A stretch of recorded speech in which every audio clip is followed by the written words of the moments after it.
booties for black girl nerds.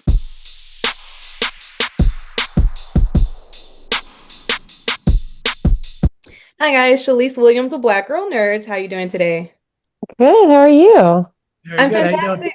I'm fantastic. Thanks for taking time to speak with us. I'm a big fan of holiday movies, particularly Christmas. Love it. Who Well, hopefully isn't? this one spoke to you then. Yeah, it did. There's so many different storylines. I definitely want to touch on that. But for starters, Ed, it's been 30 years since the Brothers McMullen. So, what would you say was the initial reason that you decided this was the best time to bring it back for a new generation to experience these characters and to have some of the original cast join you on that journey? My goal originally was to do it for the 20th anniversary. After I saw Before Midnight, Rick Linklater's second sequel to Before Sunrise, I was like, oh, that was Before Sunrise was at Sundance with us in '95 with McMullen. So I was like, all right, I'm going to write a sequel. And I just couldn't crack it. Okay. And I wrote a prequel. That didn't quite work. And then, maybe 5 years ago, I read an article about how 20 somethings, because of the unavailability of affordable housing, a lot of them were moving back in with their parents after they were already out of college. And I was like, okay, that's the movie. That's the idea. So I was like, I'll have my two 20 something kids move in with me. And then I had to figure out what to do with the rest of the cast. Since Connie and I have stayed such good friends, and she has since become, a much bigger star than she was in the first film. I was like, well, Connie's got to be one of the leads. So I made her a widow so it could be the brothers McMullen and the sister-in-law McMullen. I called Connie and I said, hey, this is kind of the idea I'm thinking of. What do you think? And fortunately, she's like, get to work and write that script. I love that. It's such a fun time to bring back a sequel to something that people loved and a new generation get to experience it. People may go back and be like, "Well, I never heard of the Brothers McMullen. I'd love to see it so I can understand these characters better." And Connie, there's a part of this movie that I really resonated with when Molly brings up When Harry Met Sally to her daughter and she doesn't get the reference because I quote movies all the time, and she says that it made her feel old. So, what's something that strikes you as crazy that somebody that doesn't even know about, like a movie or an item? Like for me, when somebody doesn't know what a floppy disk is, I lose my mind. Oh yeah.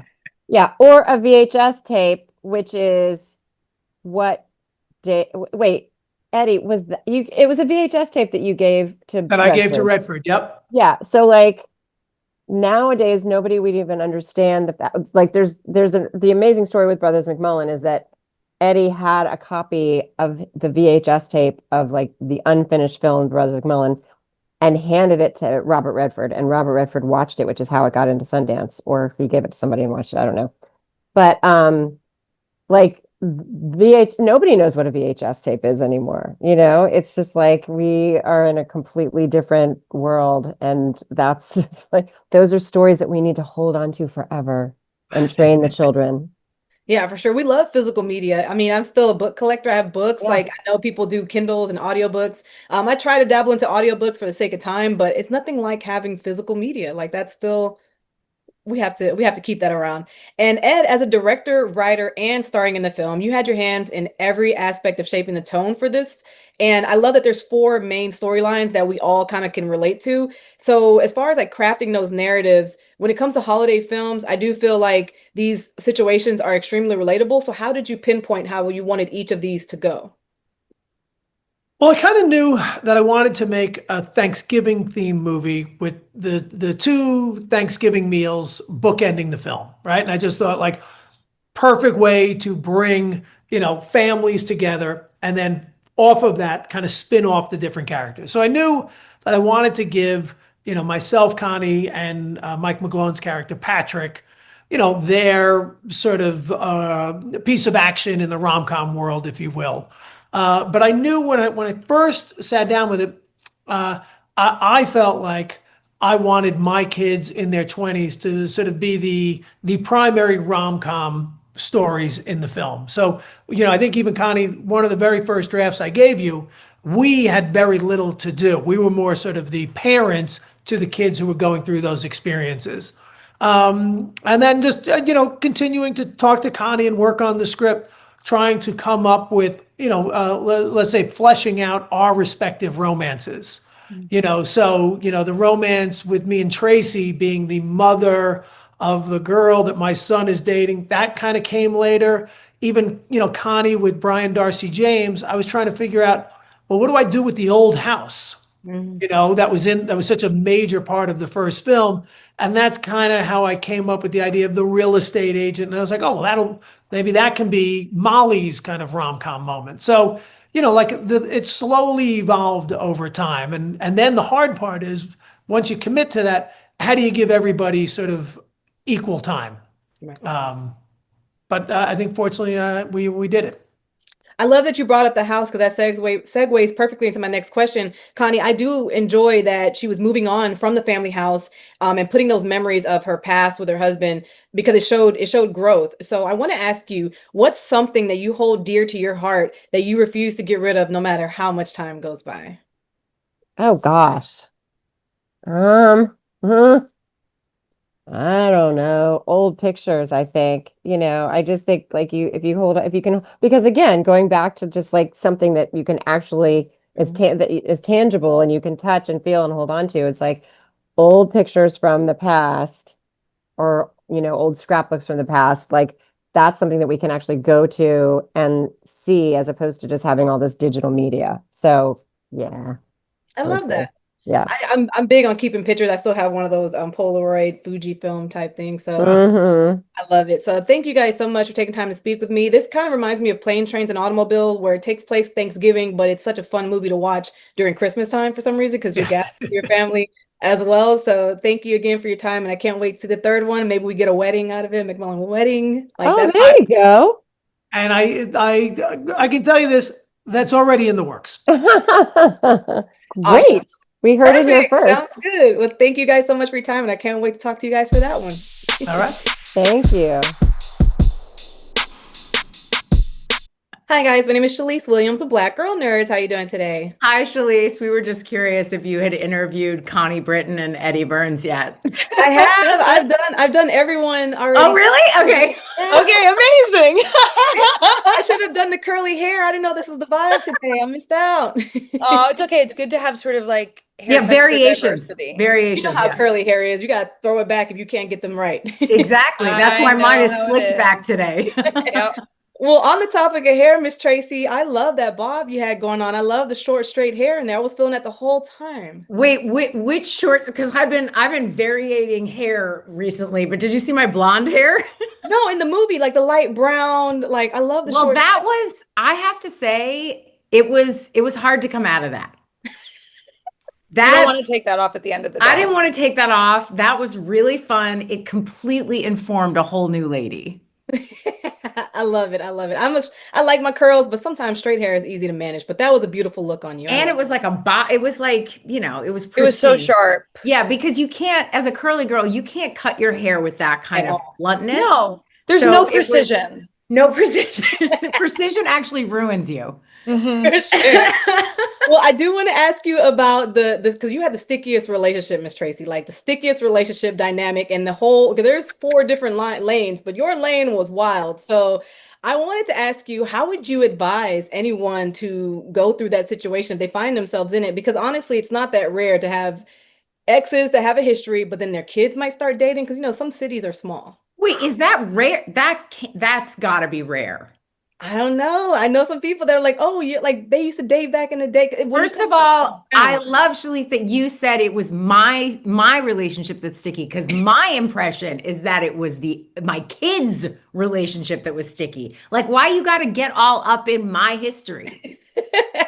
You know what I mean? Well, we did it unintentionally, to You be did it fair. unintentionally. Okay. And then I guess it is the parent's job to make a more I don't know, appropriate and like lean towards the child. So I guess I will take it. I will take it. But I think that, Eddie's character was very convincing. Hmm. He was Yeah.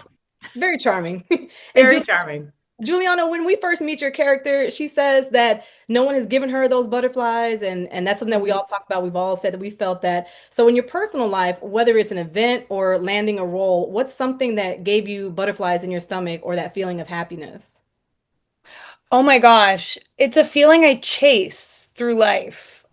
It's divine, and I think it's part of why I like being an actor because it comes up a lot when you're in this provisional family where you're meeting all these new people and you're traveling all over the world. But the last time I think I mean, I was just saying to Tracee because I'm in New York and the weather's starting to get cold, and there's something about the moment when you feel the season change that gives me this tingle of anticipation, and especially fall. There's something so romantic about fall, and I kind of get the butterflies every time autumn rolls around in New York City. I think I agree with you on that in all honesty. I think there's Yeah. something, it's different about the switch from spring to summer, but Mm-hmm. there's something about that like fall to winter, like that first flurry in the first flurry that you see that's a little bit like, oh my God, is it sweater weather? Is it like Uh-huh. Christmas tree weather? Like, is it Yeah. Christmas lights, you know? Yeah. And you go outside and the air has that sort of wood smoky smell. It's Yep. just, When there's you, something so romantic about that smell being bundled up, and it just like reminds me of every time I've ever fallen in love. And so I it's agree. like I And get then to by the way, revisit or it. when someone comes in and they still smell like outside because they have that cold smell on them. Oh, the cold smell. I Yeah. can't relate. I live in Houston. It's humid and it could be Ah. December. Christmas, we might be in shorts and a t-shirt. We don't know. Wow. I mean, Well, Los Angeles as well, but you know, we know what that holiday feeling is. It's a very similar to falling in love. yeah. Oh, love it. All right, Tracee. And the Brothers McMullen is a classic, right? That's a classic that people know from the 90s. So I want to ask you, when you were approached with the role of Nina for the sequel, what were your initial thoughts about her relationship with Barry? Because I was conflicted the whole time. I couldn't tell if Nina was really feeling, trying to get back with Barry, and that's why she was pushing Tommy and Karen like away from each other, or if she genuinely just did not think that Tommy and Karen were a good fit. So what do you think it really was? I think she was trying to be a responsible parent, but let me just backtrack and say I was a diehard Brothers McMullen fan. I fell in love with Eddie Burns. And by the way, he was Ed Burns back in the day. I now have graduated to being able to call him Eddie Burns. But it was so exciting to me when I got this phone call. I was like, wait, what? And then my first thought was, and how do I fit in? Yeah. And then yeah, and then because I'm like, I know this movie, I know this family, I know the McMullens. I'm like, I don't know about this. But then when I heard it was love interest, I was like, what? Is this my childhood 20-year-old dreams coming true? Is this finally going to happen? But I get to do it on screen. And I am friendly with Christy, with his wife. And so it just was like a really wonderful, I'll actually tell you a cute story. I have somebody in common with Christy. Mhm. And I was busy working and I couldn't get to reading the script. And I heard through our mutual friend that Christy was like, Ed really wants you for this role. And I was like, oh my God, this is getting crazy. And I think, I really think that Nina was trying to be a responsible parent. I think her child is the most important thing to her, and it's been the two of them for a long time. And so the idea, even though there had been chemistry over years and it was one of those never-ending love affairs that kind of happen intermittently, I think that her impression was, this is not worth me pursuing if Right. it's at the expense of my daughter. But sometimes chemistry takes the front seat, and then it ended up, as we see towards the end of the movie, I think it's something more than just a one-timer.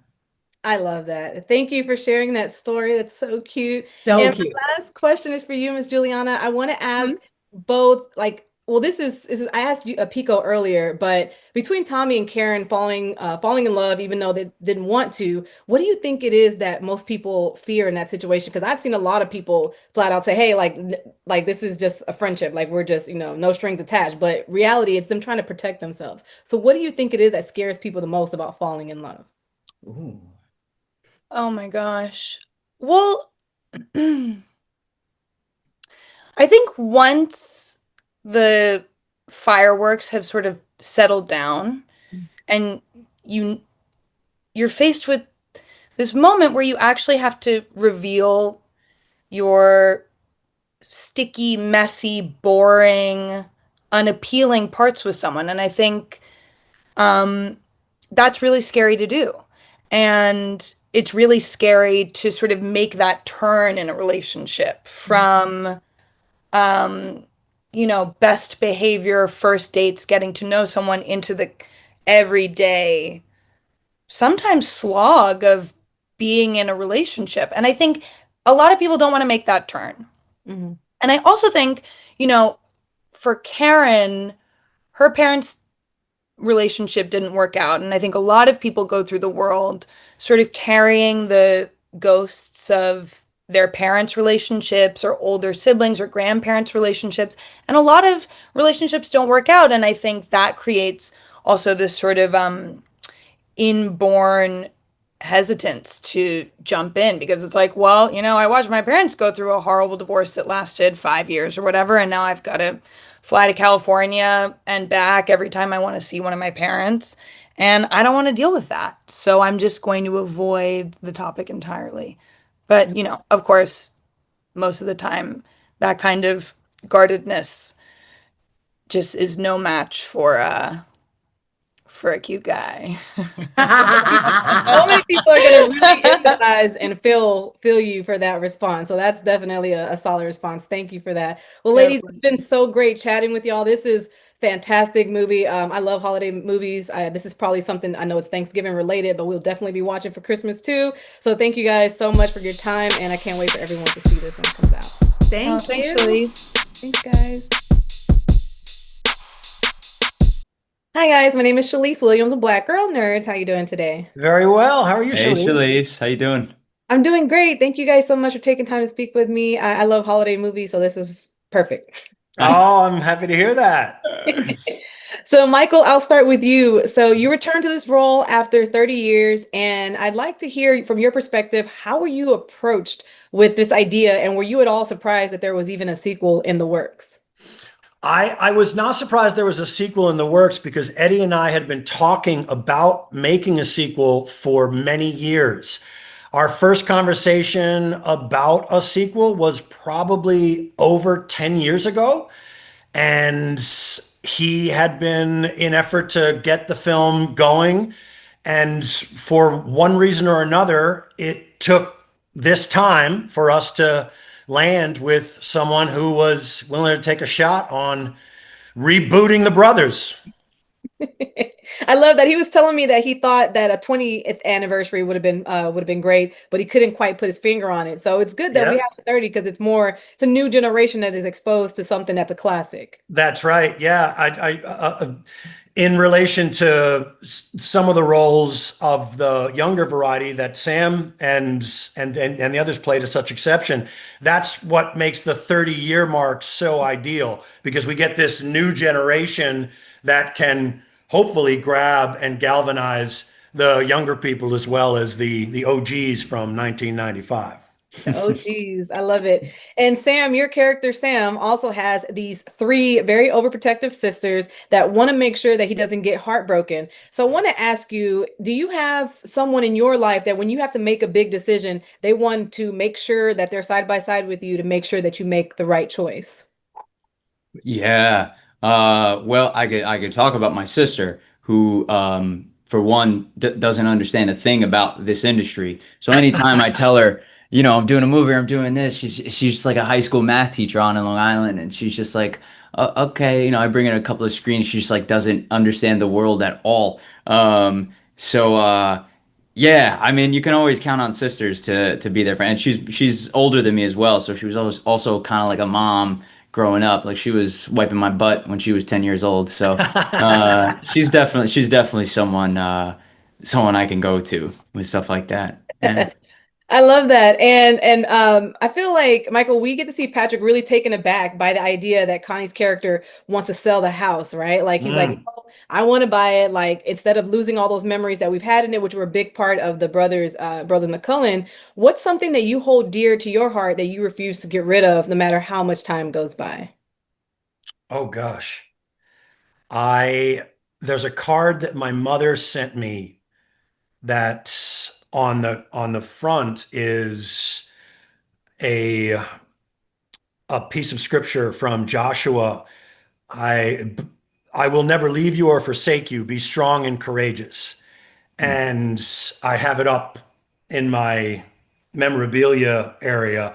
And when I look at that, automatically think of my mom and the Lord and the blessings from both. And it just fills me with love. So that one's not going anywhere. I love that. I definitely keep tangibles as well like that. I keep all my cards, I keep my movie ticket stubs, I keep everything. They're all Mhm. like they're Oh, like value back. yeah, I isn't it love great that. when you have I a little love collection that. of them too? Because my mom's card is up with some other cards from her and then some other things from other people too. I love it. I'm glad we share that. Yeah, for Ah, sure. And Sam, it's mentioned that your character had a crush on Patty all these years, and they've just been building this storyline for a time. So what do you say, what would you think is a reason that he never pursued her over time? Because I feel like a lot of people can relate to that, right? Like people come back into time or into town for the holidays and they're like rekindled with somebody from their childhood. So what do you think is the reason that they didn't rekindle after all this time? man, I think we all have that one person who growing up just stuck with us, and sort of becomes the epitome of like what your partner should be. And I feel like that was Patty for Sam. It's so weird saying Sam and it's me. Yeah. For Sam, I feel like I'm talking to the third person Third and not a person? It's character. double Sam. We got Yeah, the double double Sam here Sam, the today. double Sam. Eddie made it real easy. But yeah, man. I don't think Sam didn't have like any other girlfriends, but they weren't Patty, And I think him going back, I don't think he expects to even see her in the house. And when he does, it's just like, oh man, I can't screw this up. Like you're looking at my butt crack and everything, but I'm asking you out on a date. I don't care. I got the plumber's crack out, but I'm asking you out, man. This Oh, that's happened. hysterical. Yeah, I love that they threw that little thing in there. Like no matter the age of the plumber, crack is shown. The Right. crack, the That's crack is right. out. And the crack, I don't even think the crack was in the script. I think that was sort of a day of decision. Eddie was like, "So what do you think about this?" And I was like, "Eddie, I'm a plumber. You can't not have the crack out. You Like, have to. you Yeah. got to have the crack." Yeah. I love that. I absolutely love that. Thanks for sharing that with me, guys. This was a really fun one. I was asking Ed earlier if there could be a sequel, like what would be not a sequel, but like a third one. And he talked to me that there is one in the works. So I was gonna ask you guys like what was like the thought for maybe like a wedding or like what the next one would be called. But he kind of explained that that is something that you guys are working on. So I can't wait to see what you guys do next. This is a really fun one for the holidays. So thank you so much for your time. Chalice, Oh thank man, you. You're delightful. What a thank you beautiful so smile much. you have too. Oh, thank you. I Yeah. appreciate it. You're welcome, Thanks, sweetie. guys. You guys have a Thank you good so day. much. All right. Hi, Shalise Williams with Black Girl Nerds. How you doing today? Hi, so Really good. good, Chalice. Hi, nice to meet you. Nice to meet you guys too. Thank you so much for taking time to speak with us. It's holiday season, so we love these kind of movies. Oh, good. So Pico, I'll start Yes, with very good. awesome, Off right? to a good start. Because what if I hated the holiday? Then it would be like, I mean, I'd love that too. If you came in hot like that and say, "Look, well, we hate these types of movies," that'd be interesting too. so on that note, Pico, I'll start with you. So what I do love about your storyline, right? Because there's so many different storylines in here that are worth following. But with Tommy and Karen, their fear of falling in love, but they're clearly falling for one another. That's something that's fairly relatable. So what would you say scares people the most about being in that situation? Oh, I think like connecting with people can be scary, being vulnerable can be scary, being intimate can be scary. Life is uncertain, and it's hard to like walk through that uncertainty with another person. Um, Hit me with the, serious philosophical question here. But yeah, that's my answer. Yeah, because I feel like with the holidays, people experiment with bringing around like whoever they're dating, like, okay, is my family going to accept them?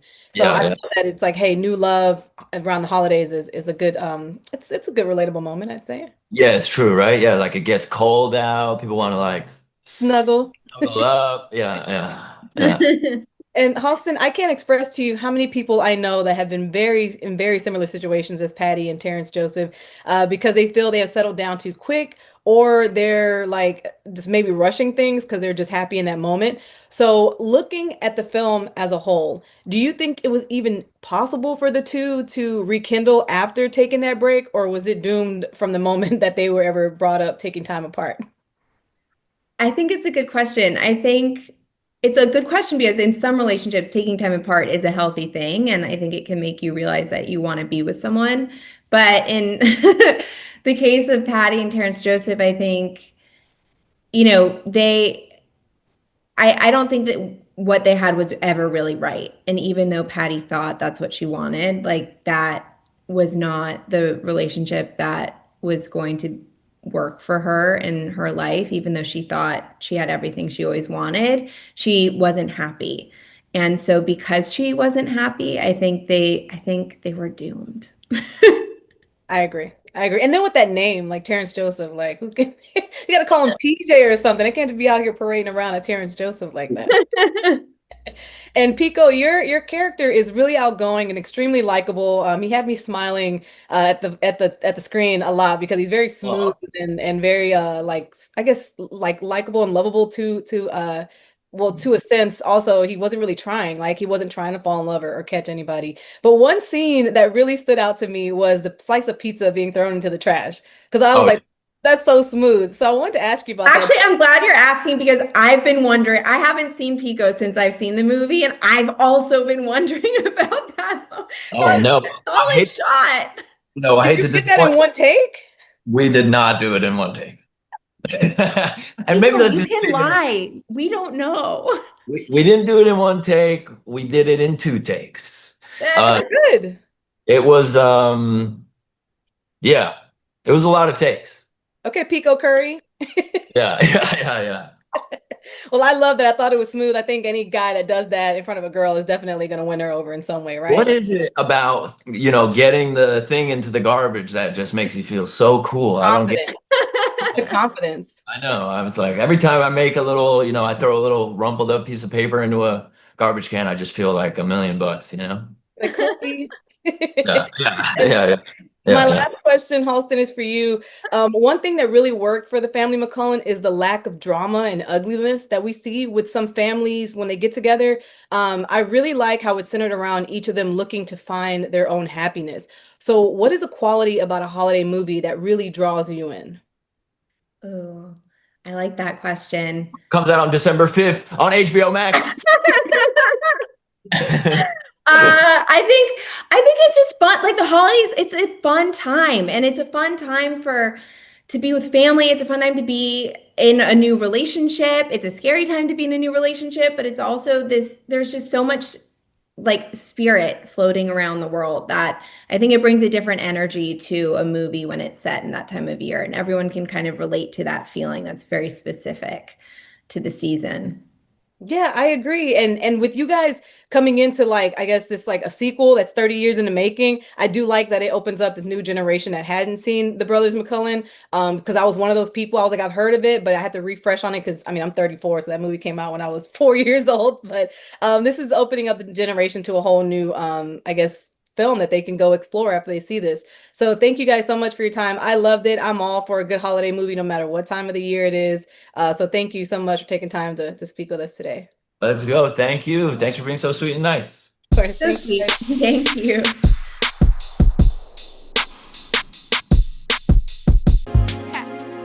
Better shake your booties for black girl nerves. Better shake your booties for black girl nerves.